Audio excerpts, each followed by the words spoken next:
ఈరోజు కోట శ్రీనివాసరావు గారు చనిపోవడం చాలా బాధాకరం.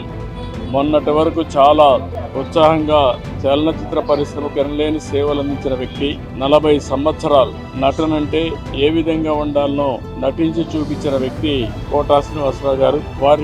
వారితో నాకు దగ్గర సన్నిహిత సంబంధాలు ఉన్నాయి. సమైక్య ఆంధ్రప్రదేశ్ లో ముఖ్యమంత్రిగా ఉన్నప్పుడు కానీ, తర్వాత ముఖ్యమంత్రిగా ఉన్నప్పుడు కానీ, అదే సమయంలో ఆయన ఎమ్మెల్యేగా 1999లో నేను ముఖ్యమంత్రిగా ఉన్నప్పుడు బీజేపీ అలయన్స్ తో ఆయన ఎమ్మెల్యే చేశాం. ఎమ్మెల్యేగా ప్రజాసేవలో కూడా బాగా రాణించాడు. సినిమా రంగంలోనే కాకుండా ప్రజాసేవలో కూడా బాగా కృషి చేసిన వ్యక్తి కోట శ్రీనివాసరావు గారు. ఈరోజు మనందరం కూడా ఆయన డైలాగులు చూస్తే ఒకే సీన్లో ఏడిపించగలుగుతాడు, భయపెట్టగలుగుతాడు. నటనతో ఒక విలక్షణగా ప్రఖ్యాతి పొందిన వ్యక్తి. ఒక తెలుగే కాదు, తమిళ్, కన్నడ, హిందీ అనేక సినిమాల్లో 750 సినిమాల్లో నటించినటువంటి వ్యక్తి కోట శ్రీనివాసరావు గారు. ఆయనకు పద్మశ్రీ అవార్డు రావడం, ఇవన్నీ కూడా 7 నంది అవార్డు కూడా వచ్చాయి.